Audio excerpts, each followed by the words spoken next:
एक बार हजरत फातिमा रजी अल्लाह ताला अन्हा जानामाज पर बैठी रो रही थीं। उनकी आंखों से आंसू बह रहे थे और उनकी छाती आंसुओं से भर गई थी। उसी समय के हजरत मोहम्मद सल्लल्लाहु अलैहि वसल्लम फातिमा रजी अल्लाह ताला अन्हा के घर तशरीफ लाए और उनके कमरे में दाखिल हुए। उन्होंने देखा कि फातिमा रजी अल्लाह ताला अन्हा जानामाज पर बैठकर जोर जोर से रो रही थीं। तब विश्व नबी सल्लल्लाहु अलैहि वसल्लम ने फातिमा रजी अल्लाह ताला अन्हा से फरमाया, ऐ मेरी जिगर के टुकड़े फातिमा, तुम अपनी जानामाज का कोना उठाकर देखो। जब हजरत फातिमा रजी अल्लाह ताला अन्हा ने जानामाज का कोना उठाया तो वो हैरान रह गई। उन्होंने कहा, अब्बाजान ये क्या है, यहां तो पिघला हुआ सोना बह रहा है। तब हजरत मोहम्मद सल्लल्लाहु अलैहि वसल्लम ने फरमाया, बेटी जितना सोना चाहो उठा लो और उसे अपनी जरूरतों के लिए इस्तेमाल करो। इससे अपना घर चलाओ और दुनिया की आराम आयेश शान और शौकत का जो भी चाहो कर सकती हो। लेकिन याद रखना, दुनिया की सुख सुविधाएं क्षणिक हैं, जबकि आखिरत परलोक की सुख शांति हमेशा के लिए है। अब तुम खुद समझो बेटी, क्या तुम दुनिया की सुख शांति चाहती हो या आखिरत की सुख शांति? हजरत मोहम्मद सल्लल्लाहु अलैहि वसल्लम की यह बात सुनकर हजरत फातिमा रजी अल्लाह ताला अन्हा ने जानामाज का कोना छोड़ दिया और नबी जी से कहा, अब्बा जान, मुझे दुनिया की सुख शांति की कोई जरूरत नहीं है, मैं तो आखिरत की सुख शांति के पीछे दौड़ना चाहती हूं। इसी तरह एक और घटना का जिक्र है। एक दिन हजरत फातिमा रजी अल्लाह ताला अन्हा इतनी कमजोर हो गईं कि वह बिस्तर से उठ नहीं पा रही थीं। यह बात जब हजरत मोहम्मद सल्लल्लाहु अलैहि वसल्लम तक पहुंची तो नबी करीम सल्लल्लाहु अलैहि वसल्लम फातिमा को देखने के लिए उनके घर तशरीफ लाए। नबी करीम सल्लल्लाहु अलैहि वसल्लम फातिमा के दरवाजे पर पहुंचे और उन्हें आवाज देने लगे, लेकिन अंदर से कोई आवाज नहीं आ रही थी। विश्व नबी सल्लल्लाहु अलैहि वसल्लम ने फिर से पुकारा, लेकिन अंदर से कोई जवाब नहीं आया। तीसरी बार जब नबी करीम सल्लल्लाहु अलैहि वसल्लम ने फातिमा रजी अल्लाह ताला अन्हा को पुकारा, तब अंदर से हजरत फातिमा रजी अल्लाह ताला अन्हा ने जवाब दिया, अब्बा मैं दरवाजा कैसे खोलूं? मेरे पास सिर्फ एक छोटी सी चादर है। अगर मैं इसे पैरों की तरफ खींचती हूं तो सिर का हिस्सा खुला रह जाता है, और अगर सिर की तरफ खींचती हूं तो पैर खुल जाते हैं। तब विश्व नबी सल्लल्लाहु अलैहि वसल्लम ने दरवाजे के बाहर से अपना रूमाल निकाला और दरवाजे की दरार से अंदर भेजा। उन्होंने फातिमा से कहा, बेटी मेरा रूमाल सिर पर रख लो और दरवाजा खोलो। फातिमा रजी अल्लाह ताला अन्हा ने रूमाल सिर पर रखकर दरवाजा खोला। जब नबी करीम सल्लल्लाहु अलैहि वसल्लम अंदर गए तो देखा कि हजरत फातिमा का चेहरा मुरझाया हुआ था। नबी जी ने फातिमा से पूछा, बेटी तुम्हें क्या बीमारी हो गई है? हजरत फातिमा रजी अल्लाह ताला अन्हा ने जवाब दिया, अब्बा कई दिनों से भूखी हूं, भूख और सिरदर्द की वजह से मैं बहुत कमजोर हो गई हूं। यह सुनकर नबी करीम सल्लल्लाहु अलैहि वसल्लम ने कहा, बेटी मैं भी 3 दिनों से उपवास कर रहा हूं। हालांकि मैं अल्लाह के नजदीक तुमसे भी ज्यादा प्रिय हूं। अगर मैं चाहता तो अल्लाह मुझे दुनिया का सबसे बेहतरीन खाना खिलाता, लेकिन मैंने दुनिया की जगह आखिरत को प्राथमिकता दी है। तब नबी करीम सल्लल्लाहु अलैहि वसल्लम ने हजरत फातिमा रजी अल्लाह ताला अन्हा से कहा, हे मेरी बेटी फातिमा, सब्र रखो, तुम्हारे लिए खुशखबरी है। अल्लाह की कसम, जन्नत में तुम औरतों की सरदार होगी, जन्नत की चाबी तुम्हारे हाथों में होगी। यह सुनकर हजरत फातिमा रजी अल्लाह ताला अन्हा आश्चर्यचकित हो गईं और नबी जी से पूछा, अब्बा जान फिर बीबी मरियम और बीबी आसिया का क्या होगा? नबी करीम सल्लल्लाहु अलैहि वसल्लम ने जवाब दिया, बीबी मरियम अपने समय की औरतों की सरदार थीं और बीबी आसिया भी अपने समय की औरतों की सरदार थीं, लेकिन तुम फातिमा कयामत तक जितनी औरतें आएंगी उन सब की सरदार होगी। एक बार हजरत फातिमा रजी अल्लाह ताला अन्हा अपनी यहूदी दोस्त के साथ एक बाग में खड़ी थीं और बातचीत कर रही थीं। उस यहूदी लड़की के पास कुछ लोग आए और उससे कहा, तुम्हारे पिता ने तुम्हें घर बुलाया है। तब वह लड़की उन लोगों के साथ अपने घर चली गई। घर पहुंचने पर उसके पिता ने उससे कहा, बेटी मैंने तुम्हारे लिए एक लड़का चुना है। वह यहूदी समुदाय के एक अमीर उद्योगपति का बेटा है। क्या तुम इस शादी के लिए तैयार हो? लड़की ने जवाब दिया, अब्बा मैं इसका उत्तर कल दूंगी, मुझे आज रात का समय दें ताकि मैं सोच सकूं। उसके पिता ने उसे सोचने का समय दिया। लड़की ने समय लेकर बिना इधर उधर देखे दौड़कर हजरत फातिमा रजी अल्लाह ताला अन्हा के पास चली गई। लड़की ने हजरत फातिमा रजी अल्लाह ताला अन्हा के पास पहुंचकर कहा, बहन हमारी 12 साल की दोस्ती है, इस लंबे समय में तुमने मुझे कभी गलत सलाह नहीं दी। मुझे उम्मीद है कि आज भी तुम मुझे कोई गलत सलाह नहीं दोगी। मेरे पिता ने मेरे लिए एक लड़का चुना है जो यहूदी समुदाय के एक बड़े उद्योगपति का बेटा है। मेरे पिता चाहते हैं कि मेरी शादी उस लड़के से हो। अब तुम बताओ मुझे क्या करना चाहिए। यह सुनकर हजरत फातिमा रजी अल्लाह ताला अन्हा ने उस लड़की से कहा, हे बहन, चूंकि तुम्हारे पिता ने उस लड़के के साथ तुम्हारी शादी तय की है और वह चाहते हैं कि तुम्हारी शादी उस लड़के से हो, इसलिए तुम्हें शादी के लिए राजी हो जाना चाहिए। तब उस लड़की ने हजरत फातिमा रजी अल्लाह ताला अन्हा से कहा, हे बहन, मैं शादी के लिए राजी हो सकती हूं, लेकिन एक शर्त है। शर्त यह है कि अगर तुम मेरी शादी में शामिल होती हो तभी मैं यह शादी करूंगी। तुम तो जानती हो कि मैं तुम्हें कितना प्यार करती हूं। यह सुनकर हजरत फातिमा रजी अल्लाह ताला अन्हा ने उस लड़की से कहा, तुम यहूदी हो और हम मुसलमान, और तुम जानती हो कि यहूदी मुसलमानों को बिल्कुल भी सहन नहीं कर सकते। अगर मैं तुम्हारी शादी में जाऊंगी तो मेरे पिता हजरत मोहम्मद सल्लल्लाहु अलैहि वसल्लम को मुस्लिम समुदाय के सामने सवालों का सामना करना पड़ेगा और लोग उनके बारे में मजाक बनाएंगे। इसी तरह तुम्हें भी यहूदी समुदाय में सवालों का सामना करना पड़ेगा और वे भी तुम्हारे बारे में मजाक करेंगे। मैं तुम्हारी शादी में शामिल नहीं हो सकती। तब उस यहूदी लड़की ने हजरत फातिमा रजी अल्लाह ताला अन्हा से कहा, सुनो बहन, अगर तुम मेरी शादी में मौजूद नहीं रहोगी तो मैं कसम खाती हूं कि कयामत आ भी जाए फिर भी मैं उस लड़के से शादी नहीं करूंगी। उसकी इस बात को सुनकर हजरत फातिमा रजी अल्लाह ताला अन्हा ने अंततः उसकी मजबूरी को समझा और कहा, ठीक है बहन, मैं तुम्हारी शादी में आऊंगी। तुम यह बात अपने पिता को बता दो। यह सुनकर वह लड़की दौड़कर अपने पिता के पास गई और कहा, अब्बा, मैं इस शादी के लिए तैयार हूं, लेकिन एक शर्त है। शर्त यह है कि मेरी शादी में मोहम्मद सल्लल्लाहु अलैहि वसल्लम की बेटी फातिमा रजी अल्लाह ताला अन्हा मेरे साथ होगी। तब उस लड़की के पिता ने कहा, अगर मोहम्मद की बेटी हमारे घर आएगी तो वह हमारे स्टेटस के साथ मेल नहीं खाएगी, क्योंकि वह गरीब है। उसके पिता भी गरीब हैं, वे ठीक से 2 वक्त का खाना नहीं खा पाते और उनके पास अच्छे कपड़े भी नहीं हैं। तब उस लड़की के पिता ने कहा, अगर वे गरीब हैं तो वे तुम्हारी शादी में कैसे आएंगे? जो लोग तुम्हारी शादी में आएंगे वे सभी अमीर उद्योगपतियों के बेटे और बेटियां हैं, इसलिए मोहम्मद की बेटी फातिमा को दावत नहीं दी जा सकती। लड़की ने अपने पिता से कहा, अब्बा, अगर आप फातिमा को मेरी शादी में आने से रोकते हैं तो मैं कभी भी यह शादी नहीं करूंगी। अंततः पिता को मजबूर होकर मानना पड़ा और उन्होंने कहा, मैं तुम्हें अनुमति दे सकता हूं, लेकिन एक शर्त है।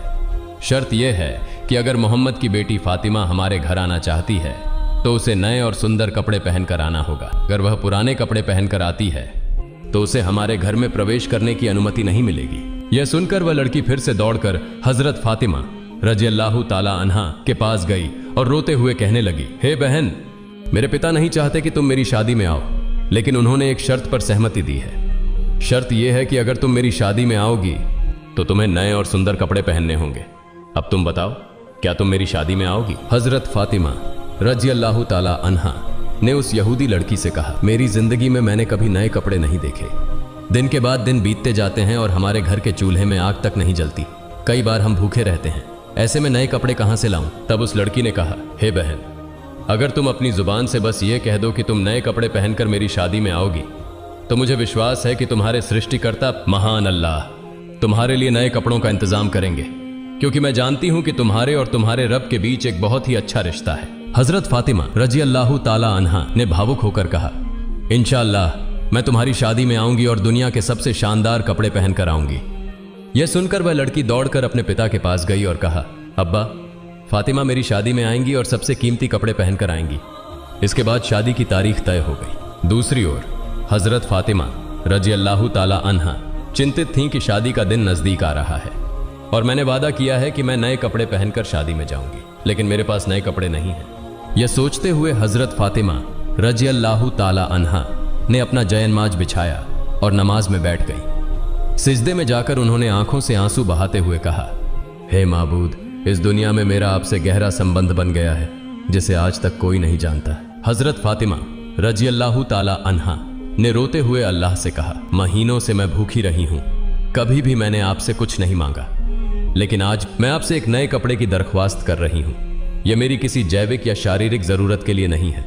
मुझे ऐसा कपड़ा दीजिए जिसे पहनकर मैं अपनी सहेली की शादी में जा सकूं और वहां की तमाम लड़कियां उस कपड़े को देखकर मेरी तरफ ध्यान दें। क्या आप मुझे एक नया कपड़ा देंगे? इस तरह हजरत फातिमा रजी अल्लाह ताला अन्हा रोते रोते अल्लाह से दुआ कर रही थी। नमाज खत्म करने के बाद जब उन्होंने अपने घर के कोने में नजर डाली तो वहां 2 पैकेट रखे हुए देखे। यह देखकर वे भावुक हो गई। हजरत फातिमा रजी अल्लाह ताला अन्हा वह पैकेट लेकर रोते हुए हजरत मोहम्मद सल्लल्लाहु अलैहि वसल्लम के पास आईं और पूरी घटना बयान की। जब हजरत मोहम्मद सल्लल्लाहु अलैहि वसल्लम ने पैकेट को खोला तो उसमें से जन्नत की खुशबू आने लगी। तब हजरत मोहम्मद सल्लल्लाहु अलैहि वसल्लम ने फातिमा रजी अल्लाह ताला अन्हा को गले लगाकर उनके माथे को चूमा और कहा, यह कपड़ा तुम्हें कहां से मिला? बेटी, यह तो दुनिया का कपड़ा नहीं है, यह तो जन्नत का कपड़ा है। तुमने छिपकर अल्लाह से संबंध बनाया है। अल्लाह रब्बुल आलमीन तुमसे खुश हो गए हैं और तुम्हारी दुआ स्वीकार की है। अल्लाह ताला के पास एक कपड़े की मांग करने की वजह से उन्होंने तुम्हारे लिए जन्नतुल फिरदौस से तुम्हारा कपड़ा भेज दिया है। फिर हजरत मोहम्मद सल्लल्लाहु अलैहि वसल्लम ने कहा, तुम इस कपड़े को पहनकर अपनी यहूदी दोस्त की शादी में जा सकती हो, लेकिन तुम्हें पर्दा भी रखना होगा। हजरत फातिमा रजी अल्लाह ताला अन्हा ने हजरत मोहम्मद सल्लल्लाहु अलैहि वसल्लम से कहा, अब्बा जान, मैं अपने हिजाब के साथ अपनी दोस्त की शादी में जरूर जाऊंगी। जब हजरत फातिमा रजी अल्लाह ताला अन्हा ने जन्नती कपड़ा पहना तो उनकी खूबसूरती और बढ़ गई। जब वह शादी के घर में दाखिल हुई तो मानो सब कुछ रोशनी से भर गया। महिलाएं नववधू की तरफ से मुंह मोड़कर हजरत फातिमा रजी अल्लाह ताला अन्हा की तरफ देखने लगी।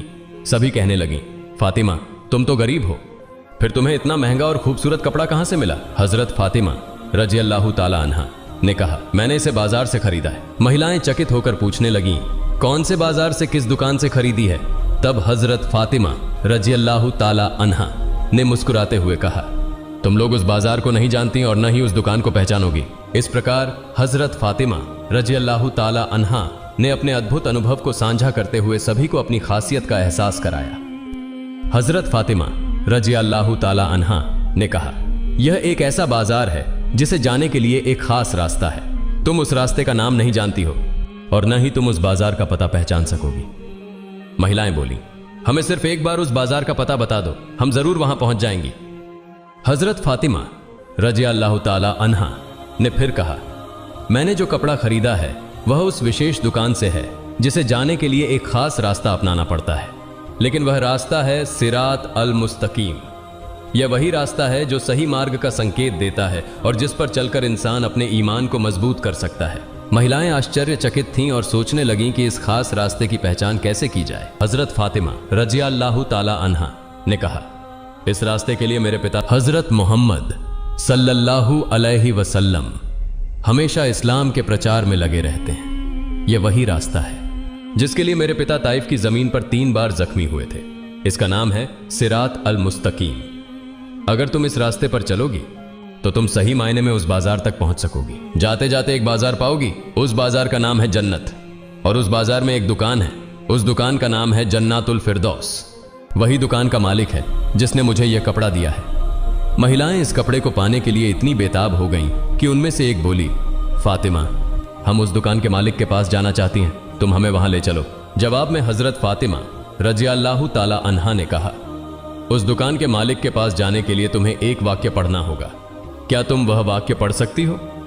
सभी महिलाएं एक साथ बोली, हाँ हम पढ़ेंगे, तुम हमें बताओ वह वाक्य क्या है। तब हजरत फातिमा रजी अल्लाह ताला अन्हा ने उन्हें बताया, वह वाक्य है, ला इलाहा इल्लल्लाहु मुहम्मदुर रसूलुल्लाह सल्लल्लाहु अलैहि वसल्लम। फिर वहां की सारी महिलाएं कलिमा पढ़कर मुसलमान हो गईं। सुभान अल्लाह, सुभान अल्लाह। एक बार उम्मे आयमान नाम की एक जैन महिला किसी काम के लिए हजरत फातिमा रजी अल्लाह ताला अन्हा के घर आती हैं। उम्मे आयमान हजरत फातिमा रजी अल्लाह ताला अन्हा के दरवाजे के पास आकर उन्हें बुलाने लगती हैं। उम्मे आयमान ने कई बार बुलाने के बाद भी अंदर से कोई जवाब नहीं आया, लेकिन फातिमा रजी अल्लाह ताला अन्हा के कमरे के भीतर रोटी के याता गेंद घुमाने की आवाज आ रही थी। तब उम्मे आयमान ने हजरत फातिमा रजी अल्लाह ताला अन्हा के कमरे की खिड़की से अंदर झांकते हुए देखा कि फातिमा रजी अल्लाह ताला अन्हा सो रही हैं, लेकिन उनके कमरे में रोटी का याता अपने आप घूम रहा था और एक महिला कोने में बैठकर तस्बीह पढ़ रही थी और एक और महिला हजरत हुसैन रजी अल्लाह ताला अन्हु को दुलार रही थी। उम्मे आयमान इस दृश्य को देखकर हैरान रह गईं। फिर हजरत फातिमा रजी अल्लाह ताला अन्हा के घर से बाहर निकलकर सीधे नबियों के सरदार हजरत मोहम्मद सल्लल्लाहु अलैहि वसल्लम के दरबार में पहुंच गईं। उम्मे आयमान ने विश्व नबी के सामने सारी घटना बता दी। फिर विश्व नबी ने उम्मे आयमान से कहा, उम्मे आयमान, मेरी बेटी फातिमा याता घुमाते घुमाते थकी हुई अपनी देह के साथ सो गई थी। हालांकि तब भी उनका तस्बीह पढ़ना बाकी था, और तेज गर्मी के कारण हुसैन रज़ी अल्लाह ताला अन्हु की नींद टूट गई थी।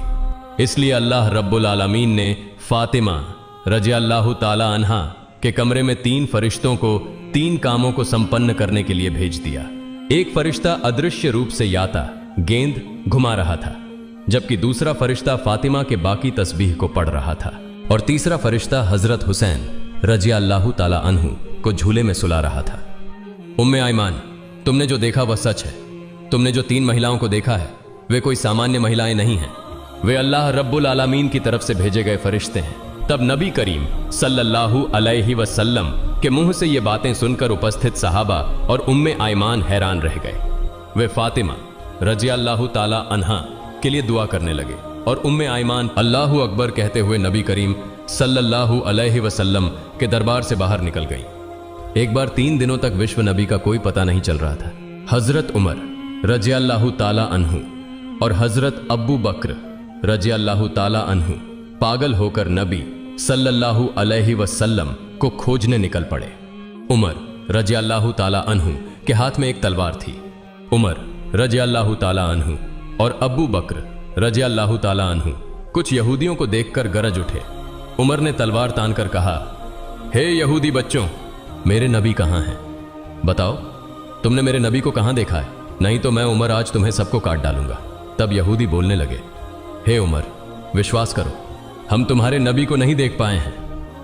फिर हजरत अब्बू बकर रज़ी अल्लाह ताला अन्हु ने उमर से कहा, उमर चलो हम आगे चलते हैं, वहां शायद कुछ रखाल मिल जाए। उनसे पूछने पर शायद हमें विश्व नबी का पता मिल सके।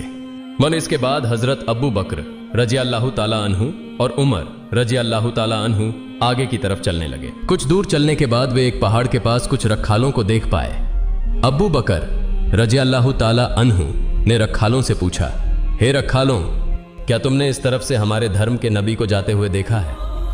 तब रखालों में से एक ने जवाब दिया, हमने आज 3 दिनों से एक व्यक्ति को इस पहाड़ की गुफा में सिजदा में गिरकर रोते हुए देखा है। वह व्यक्ति आज 3 दिन से रो रहा है। उसकी रोने की आवाज सुनकर हमारे पशु पक्षी 3 दिनों से न तो घास खा रहे हैं और न ही पानी पी रहे हैं। पशुओं के दूध पीने वाले बच्चे उनकी अडर्स में मुंह नहीं लगा रहे हैं। भाई, तुम अपने आदमी को ले जाओ, नहीं तो हमारे पशु भूख प्यास से मर जाएंगे।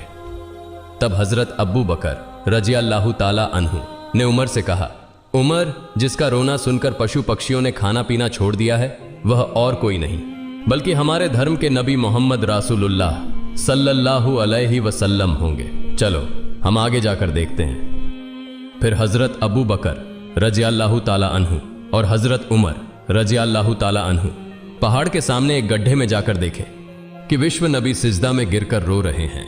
तब उमर रज़ी अल्लाह ताला अन्हु ने नबी जी की तरफ इशारा करके कहा, नबी, आज 3 दिनों से हम आपकी खोज में पागल हो गए हैं, कहीं आपको नहीं पा रहे हैं। आप यहां उम्मत के लिए रो रहे हैं। या रसूल अल्लाह, हम आपको लेने आए हैं, आप सिर उठाइए। लेकिन विश्व नबी सिर नहीं उठाते। तब हजरत अब्बू बकर रज़ी अल्लाह ताला अन्हु ने कहा, या रसूल अल्लाह, जिस उम्मत के लिए आप इस तरह रो रहे हैं, मैं अब्बू बकर वादा करता हूं अपनी पूरी जिंदगी की इबादतें आपकी उम्मत के नाम दान कर दूंगा। फिर भी दया के नबी सिर नहीं उठाते। फिर हजरत अबू बकर रज़ी अल्लाह ताला अन्हु ने उमर से कहा, उमर, हजरत फातिमा रज़ी अल्लाह ताला अन्हा के बिना विश्व नबी को नहीं लिया जा सकता। चलो हम फातिमा के घर चलते हैं। फिर वे दोनों मिलकर फातिमा के घर की ओर चल पड़े। रास्ते में उन्होंने हजरत अली रज़ी अल्लाह ताला अन्हु को देखा और हजरत अली के पास जाकर पूरे मामले की जानकारी दी। हजरत अली रज़ी अल्लाह ताला अन्हु घर जाकर फातिमा रज़ी अल्लाह ताला अन्हा से सब कुछ कहने के बाद फातिमा रज़ी अल्लाह ताला अन्हा और हजरत हसन व हुसैन रज़ी अल्लाह ताला अन्हु, हजरत अली रज़ी अल्लाह ताला अन्हु सभी मिलकर विश्व नबी के पास पहाड़ की गुफा में आ गए। हजरत फातिमा रज़ी अल्लाह ताला अन्हा ने विश्व नबी की ओर देखते हुए कहना शुरू किया, अब्बा, आप कैसे 3 दिनों से हमें छोड़कर इस गुफा में रह सकते थे? हम आपकी खोज में पागल हो गए थे, हमें कहीं आपका पता नहीं मिला। आप कैसे हमें भूल सकते थे? अपने प्यारे नाती हसन और हुसैन को कैसे भूल सकते थे? आप सिर उठाइए, हम आपको लेने आए हैं। लेकिन नबी जी सिर नहीं उठा रहे हैं, सिजदा में पड़े पड़े ही रोते जा रहे हैं। फिर हजरत फातिमा रज़ी अल्लाह ताला अन्हा ने कहा, हे मेरे अब्बा, मैं फातिमा आपके लिए वादा करती हूं कि मैं अपने प्यारे बेटे और आपके प्यारे नाती हसन और हुसैन को कुर्बानी कर दूंगी। अब मेरे अल्लाह रब्बुल आलमीन ने जिब्राइल को बुलाया और कहा, हे जिब्राइल, तुम तुरंत मेरे दोस्त के पास जाओ। मेरे दोस्त से कह दो कि वह सिजदा से सिर उठाए। मेरे दोस्त को जाकर बता दो, मैं अल्लाह रब्बुल आलमीन हूं, अब मैं अपनी सारी उम्मत का जिम्मा खुद ले रहा हूं। अल्लाह रब्बुल आलमीन के ऐसे निर्देश पाकर हजरत जिब्राइल अलैहिस्सलाम पहाड़ की गुफा में आए और नबी से कहने लगे, या रसूल अल्लाह, आप सिर उठाइए। अल्लाह रब्बुल आलमीन ने मुझे अभी अभी बताया है कि आपकी सारी उम्मत का जिम्मा अब अल्लाह खुद ले चुके हैं। यह कहकर जिब्राइल अलैहिस्सलाम चले गए। फिर विश्व नबी ने सिजदा से सिर उठाया। इसके बाद नबी जी सभी के साथ घर की ओर चले। अल्लाह पाक रब्बुल आलमीन हमें सभी को विश्व नबी द्वारा दिखाए गए रास्ते पर चलने की तौफीक प्रदान करे। सभी लोग कमेंट में लिखें आमीन। दोस्तों, यह थी हमारी आज की वीडियो।